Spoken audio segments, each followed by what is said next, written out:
हजारों लगाकर लाखों की कमाई देने वाला अनोखा फूल गुले गुलाइल या ग्लैडीकॉर्लिस कहलाता है। कुछ ही अरसे में लखपति बना देने वाला फूल कई रंग तो रखता है मगर कोई खुशबू नहीं रखता। गुले गुलाइल की खूबसूरती इंसान को दूर से ही अपनी तरफ मतवज्जे कर लेती है। गुले गुलाइल फूल पाकिस्तान के मुख्तलिफ इलाकाजात में काश्त किया जाता है, मगर पाकिस्तान के सूबा पंजाब के शहर गोजरा में इसकी काश्त बहुत वसी पैमाने पर की जाती है। खेतों में लगे हुए ये फूल इस कदर दिलकश दिखाई देते हैं कि कोई भी जिंदा दिल इंसान चाहता है कि फूलों को देखकर वहीं रुक जाए और अपनी आंखों में बस उस मंजर को कैद कर ले।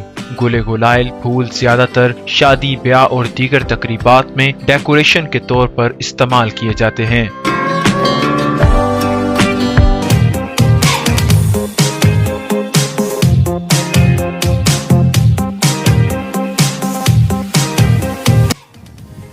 जी, ग्लैड के फूल शादी, ब्याह और दूसरी तकरीबात में डेकोरेशन के तौर पर इस्तेमाल किए जाते हैं। इसकी एक स्टिक 35 से 40 रुपए में फरोख्त की जाती है और इसकी सबसे बड़ी मंडी पत्तों में वाक़ है।